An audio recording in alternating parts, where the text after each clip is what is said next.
Hello friends, आज मैं आपके सामने आया हूँ करंट अफेयर्स पार्ट 2 लेकर के। पिछले हम लोगों ने अपने वीडियो में देखा था कुछ प्रश्नों को जो परीक्षा की दृष्टि से बहुत महत्वपूर्ण थे। आज हम कुछ और ऐसे ही प्रश्नों को लेकर के आपके सामने आए हैं, ध्यान दीजिएगा। पहला प्रश्न है, पहला पॉइंट है, वर्ष 2022 का अंतर्राष्ट्रीय बुकर पुरस्कार किसे दिया गया? जवाब है, उस पुस्तक का नाम है टूम ऑफ सैंड, हिंदी में कहेंगे रेत समाधि। एक चीज़ को पहले समझिए आप, ये जो अंतर्राष्ट्रीय बुकर पुरस्कार है वो किसे दिया जाता है? विश्व भर में जितनी भी पुस्तकें हैं किसी भी भाषा की, उन भाषाओं का अगर अंग्रेजी भाषा में अनुवाद होता है, मीन्स वो बुक्स जिनका ट्रांसलेशन इंग्लिश में कर दिया जाता है, उन बुक्स को बुकर पुरस्कार की श्रेणी में रखा जा सकता है। तो यह एक अनुवादित किताब है, पुस्तक है। इस पुस्तक का नाम है टूम ऑफ सैंड, हिंदी में क्या कहेंगे? रेत समाधि। इसके लिए पुरस्कार दिया गया है गीतांजलि श्री, जो भारत से हैं। इसलिए बहुत इंपॉर्टेंट है ये बात, क्योंकि बहुत दिनों बाद भारत के किसी लेखक लेखिका को पुरस्कार दिया गया है, बुकर पुरस्कार।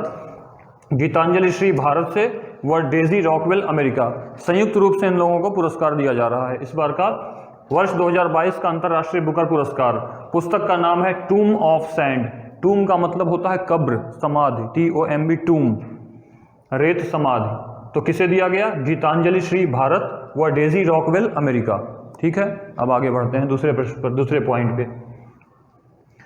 एक कंट्री है तुर्की, तुर्की कहिए या टर्की कहिए, हिंदी में तुर्की कहते हैं, इंग्लिश में टर्की कहते हैं, सभी लोग जानते हैं। जीके में एक क्वेश्चन है, जीके में कह लीजिए या सोशल साइंस में, यूरोप का रोगी किस देश को कहते हैं? उसका जवाब है टर्की। अब टर्की जो है एशिया माइनर भी कहलाता है। भूगोल में आप लोगों ने पढ़ा होगा एशिया माइनर। एशिया और यूरोप के जंक्शन को समझिए। एशिया में भी कुछ लोग कहते हैं और यूरोप में भी कहते हैं कि टर्की दोनों जगह पे स्थित है। इस तरह से स्थित है कि एशिया में भी इसका हिस्सा पड़ता है, यूरोप में भी। तो यह जो टर्की है, तुर्की को संयुक्त राष्ट्र में अब तुर्कीये के नाम से जाना जाएगा। टर्की ने यह घोषणा की है कि अब से तुर्की या टर्की नहीं कहेंगे, बल्कि तुर्कीये कहेंगे। क्या कहेंगे? तुर्कीये। उसकी वजह है, वजह थोड़ी सी अजीब है या आप मज़ेदार कह सकते हैं। जो भी इंग्लिश के वर्ड्स होते हैं, आप जानते हैं ऑक्सफोर्ड डिक्शनरी या कैम्ब्रिज डिक्शनरी ही निर्धारित करते हैं। पूरे विश्व में जो भी अंग्रेजी के शब्द होते हैं, उनके अर्थों को बताने के लिए मान्यता प्राप्त या तो ऑक्सफोर्ड डिक्शनरी को लिया जाता है या फिर कैम्ब्रिज डिक्शनरी को। तो कैम्ब्रिज डिक्शनरी में टर्की, जो टर्की नाम है, यानी तुर्की नाम तुर्की ही है, अंग्रेजों ने उसके टर्की कहना शुरू कर दिया था। टर्की एक पक्षी है जिसका मांस अमेरिका में परोसा जाता है, लेकिन इसमें कोई खास बात नहीं थी। खास बात थी कि टर्की का मतलब होता है एक अत्यंत बेवकूफ़ व्यक्ति, मूर्ख व्यक्ति। तो ये नाम टर्की को अच्छा नहीं लग रहा था, तुर्की वालों को अच्छा नहीं लग रहा था, और तुर्की वाले अपनी आम बोलचाल की भाषा में तुर्कीये ही कहते आ रहे थे। ठीक है, लेकिन विश्व में अब से आप भी टर्की या तुर्की कहना बंद कीजिए और अब से आप कहेंगे तुर्कीये। ठीक है, टर्की क्या है अब? टर्कीये या तुर्कीये। तीसरा पॉइंट, भारत ने पहली बार थॉमस कप बैडमिंटन का जीता है वर्ष 2022 में। देखिए, बैडमिंटन की विश्व स्तर की पुरुषों की प्रतियोगिता है, पुरुष टीम प्रतियोगिता है थॉमस कप, बहुत ही सम्मानित कप है यह। ठीक है, यह 1982 से प्रतियोगिता शुरू हुई है। विश्व में यह प्रतियोगिता 1982 से शुरू हुई है। किसकी प्रतियोगिता है? पुरुषों की, पुरुष टीम की। इसी तरह से महिलाओं की जो टीम की प्रतियोगिता है, महिलाओं की बैडमिंटन टीम की प्रतियोगिता, उसको उबर कप या उबेर कप कहते हैं। बहुत ही इंपॉर्टेंट पॉइंट है ये।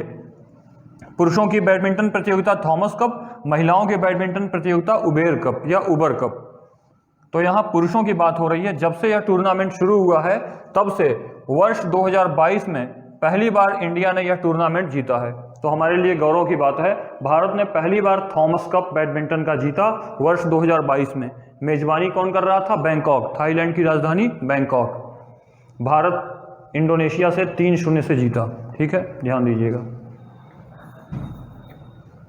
बहुत ही इंपॉर्टेंट प्रश्न रहेगा ये इस बार खेलकूद के प्रश्नों में। अगले प्रश्न पे आइए। दुनिया की पहली ज्ञात एस्प्रेसो कॉफ़ी मशीन के आविष्कारक एंजेलो मेरियोंदो। कॉफ़ी जनरली हम लोग जाते हैं, इंडिया की बात कर रहे हैं, नॉर्थ इंडिया की छोटी जगहों की अगर बात करें, लोग बोलते हैं कि चाय लेंगे या कॉफ़ी, ठीक है। लेकिन अगर आप कॉफ़ी शॉप पे जाएंगे जो स्पेशली कॉफ़ी बनाते हैं, जैसे कैफ़े कॉफ़ी डे, बरिस्ता, ये जो कॉफ़ी शॉप्स हैं, यहाँ पे आप जाएंगे तो आपको एक लंबी लिस्ट पकड़ा दी जाएगी कॉफ़ी वैरायटी की भी, जैसे एस्प्रेसो कॉफ़ी है, और वर्ल्ड में सबसे फेमस कैपुचिनो है, लाटे है, ये सब कॉफ़ी के प्रकार हैं, ठीक है। किसी में मिल्क का अमाउंट ज़्यादा है, कम है, किसी में ज़्यादा स्ट्रांग बना दिया, किसी में कॉफ़ी बीन्स ज़्यादा डाले गए, किसी में जो उबालने का समय है वो कम या अधिक कर दिया गया, इसके आधार पर ये हैं। तो दुनिया की पहली एस्प्रेसो कॉफ़ी मशीन के आविष्कारक एंजेलो मेरियोंडो थे। ये इटली से संबंधित हैं, इटली के निवासी थे। इनकी 171वीं जयंती, मतलब इनकी जयंती 6 जून को मनाई जाती है। 171वीं जयंती अभी 6 जून 2022 को मनाई गई। कैसे मनाने का तरीका था, आप जानते हैं कि जिस दिन कोई खास दिन होता है, जिस कोई खास अवसर होता है, या किसी कह लीजिए कि सेलिब्रिटी या फिर किसी भी प्रसिद्ध इंसान, चाहे वो साइंटिस्ट हों, राइटर हों, पॉलिटिशियन हों या सेलिब्रिटी हों, तो गूगल जो होता है उसको सेलिब्रेट करता है डूडल बना करके। डूडल आपने ध्यान दिया है, जैसे अगर इंडिया में दीपावली है आज, तो गूगल जहाँ लिखा रहेगा, गूगल का सर्च बार, वहाँ पर पटाखे, रॉकेट, फुलझड़ियाँ, आतिशबाजी, ऐसा कुछ बना होगा। आप सभी ने ध्यान दिया होगा, अक्सर ऐसा होता है। अभी मुंशी प्रेमचंद के जन्म दिवस के अवसर पर मुंशी प्रेमचंद का चित्र बन के आ रहा था गूगल पे, इसको डूडल बोलते हैं। तो एस्प्रेसो कॉफ़ी मशीन के आविष्कारक जो हैं एंजेलो मेरियोंडो, इनकी 171वीं जयंती पर गूगल ने उन्हें डूडल बना के याद किया, जिसमें वो ऐसा लग रहा है, आप देखेंगे, सर्च करेंगे, ऐसा लग रहा है कि जैसे वो कोई कॉफ़ी का ऑर्डर ले रहे हैं या लिख रहे हैं। अगले प्रश्न पे आइए, अगला पॉइंट 5वां नंबर, इसरो। इसरो के नए चेयरमैन अभी पहले कौन थे? के सिवन, और अभी कौन है? Doctor S Somnath. तो इसरो भारतीय अंतरिक्ष एजेंसी है इसरो, इसके अभी नए चेयरमैन कौन बनाए गए हैं? Doctor S Somnath. आगे देखेंगे आप, 6ठा पॉइंट है, भारत में भगवान बुद्ध की शयन मुद्रा में, शयन मुद्रा मतलब लेटी हुई, में सबसे बड़ी मूर्ति बोध गया बिहार में बनाई गई है बोध गया बिहार में, जो कि 30 फीट ऊंची है और लंबाई कितनी है? 100 फीट है। ध्यान दीजिएगा, भगवान बुद्ध लेटे हुए अवस्था में है, उसमें शयन मुद्रा में है। यह भारत की सबसे बड़ी महात्मा बुद्ध की प्रतिमा है, जो कि बोध गया में स्थापित की गई है, और बोध गया में ही महात्मा बुद्ध को सबसे पहले ज्ञान प्राप्त हुआ था, वही जगह है। अगला पॉइंट 7वां, 5 अप्रैल 2022 को केंद्रीय पर्यावरण मंत्री भूपेंद्र यादव ने, क्योंकि पर्यावरण मंत्री हैं इसलिए पर्यावरण से संबंधित बात है, केंद्रीय पर्यावरण मंत्री भूपेंद्र यादव ने पर्यावरण जागरूकता का शुभंकर लॉन्च किया। शुभंकर समझते हैं आप? इंग्लिश में इसको बोलते हैं मैस्कट, शुभंकर। जब ओलंपिक खेल होते हैं तो उनका एक प्रतीक बनाया जाता है जिसको शुभंकर कहते हैं। आपने इंडियन रेलवे का शुभंकर भी देखा होगा, भोलू हाथी, जो टीटी की तरह से नीली रंग की कोट पहना होता है, हाथ में वो लैंप कुछ लिया होता है, ऐसे दिखाता रहता है, वो शुभंकर है। शुभंकर का मतलब शुभ अंक, शुभ प्रतीक समझिए, मैस्कट। तो पर्यावरण जागरूकता शुभंकर लॉन्च किया, उसका नाम था प्रकृति। क्यों लॉन्च किया, क्या जरूरत थी इसकी? आजकल जो सिंगल यूज प्लास्टिक है उसके उन्मूलन की दिशा में एक कदम बढ़ाने के लिए, जागरूकता के लिए। सिंगल यूज प्लास्टिक को आप यूज एंड थ्रो कह सकते हैं। आजकल तमाम पेन्स चल रही ना, जिसको हम लोग यूज एंड थ्रो कहते हैं, लिखो और फेंको कहते हैं, या इस्तेमाल करो और फेंक दो, सिंगल यूज प्लास्टिक। तो सिंगल यूज प्लास्टिक की उन्मूलन, समाप्ति की दिशा में जागरूकता लाने के लिए पर्यावरण जागरूकता शुभंकर लॉन्च किया गया, जिसका नाम है प्रकृति। अगला प्रश्न 8वां पॉइंट, जम्मू कश्मीर में दुनिया का सबसे बड़ा इग्लू कैफे, इग्लू आप जानते हैं, जो ध्रुवीय प्रदेशों के निवासी बर्फ का गोलाकार घर बनाते हैं, उसको इग्लू कहते हैं। वो इग्लू कैफे गुलमर्ग में खोला गया, कश्मीर के गुलमर्ग में, जिसका नाम दिया गया स्नोग्लू। दुनिया का सबसे बड़ा इग्लू कैफे है। कैफे में क्या करते हैं? खाते पीते हैं, तो वो स्नो का बनाया गया कैफे है, स्नोग्लू उसका नाम दिया गया, स्नो प्लस इग्लू। इसका व्यास, जो इसका डायमीटर है, वो पूरा कितना है? 44.5 फीट का, और इसकी ऊंचाई 37.5 फीट की है, आप अंदाजा लगा सकते हैं। अगला पॉइंट, केंद्रीय मंत्रिमंडल ने लड़कियों की शादी हेतु उम्र, अभी तक हमारे देश में, भारत में लड़कियों की विवाह के लिए उम्र कितनी निर्धारित थी? 18 वर्ष, और लड़कों की 21 वर्ष। लेकिन अब लड़कियों की उम्र भी 18 वर्ष से बढ़ाकर 21 वर्ष कर दी गई है। इसका कारण यह है, मुख्य कारण यह है कि लड़कियों को शिक्षा के, रोजगार के ज़्यादा अवसर मिलेंगे, उनकी पुरुषों से समानता की दिशा में हम एक कदम और आगे बढ़ेंगे, और सबसे बढ़ कर के जो महिलाएं कम उम्र में शादी में कुपोषण का शिकार होती थीं, उसकी संभावना भी काफ़ी कम होगी। तो महिलाओं की शादी के लिए जो उम्र है 18 वर्ष से बढ़ाकर 21 वर्ष कर दी गई। याद रखिएगा, कंफ्यूज ना होइएगा एग्जाम में। अगला पॉइंट, टीएमसी तृणमूल कांग्रेस के सांसद शांतनु सेन को राज्यसभा से निलंबित किया गया। तृणमूल कांग्रेस के सांसद शांतनु सेन को राज्यसभा से निलंबित किया गया। इन्होंने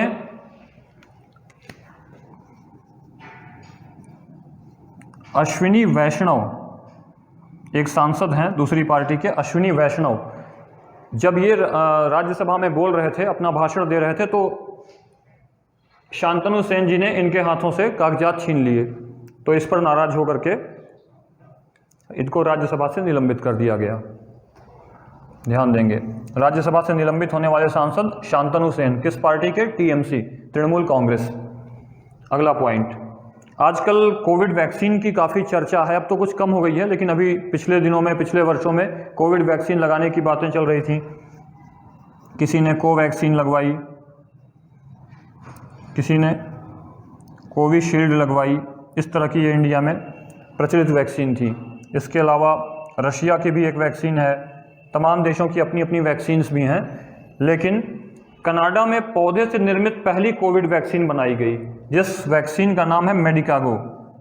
ध्यान दीजिएगा, पौधे से निर्मित, प्लांट द्वारा बनाई गई। और अभी हम लोग जो वैक्सीन का इस्तेमाल कर रहे हैं वो तो जंतुओं से या फिर वायरस से निकाल के बनाते थे, ये प्लांट से बनाई गई है, टोटली हर्बल कह सकते हैं इसको। उस कोविड वैक्सीन का नाम क्या है, दवा का नाम क्या है? मेडिकागो। किसने बनाया? कनाडा। अगला पॉइंट, इसरो ने सूर्य का अध्ययन करने के लिए एक नया मिशन लॉन्च किया है। पहला मिशन है सूर्य के अध्ययन के लिए, जिसका नाम है आदित्य L1 मिशन। L1 उसकी कक्षा है जिस कक्षा में स्थापित किया जाएगा। आदित्य का मतलब ही होता है सूर्य, इसीलिए इसको नाम दिया गया आदित्य L1 मिशन। सूर्य का अध्ययन करने हेतु लॉन्च किया जाएगा। अभी तक चंद्रमा का अध्ययन करने के लिए अलग से होता है, मंगल का अध्ययन करने के लिए अलग होता है, अंतरिक्ष का अध्ययन करने के लिए अलग से होता है, पृथ्वी की कक्षा का अध्ययन करने के लिए अलग से उपग्रह होते हैं। लेकिन ये सूर्य का अध्ययन करने के लिए इसरो द्वारा, भारत द्वारा बनाया गया पहला उपग्रह है, ये पहला मिशन है, उपग्रह ना कह करके मिशन। आदित्य L1 मिशन सूर्य का अध्ययन करने हेतु लॉन्च किया जाएगा।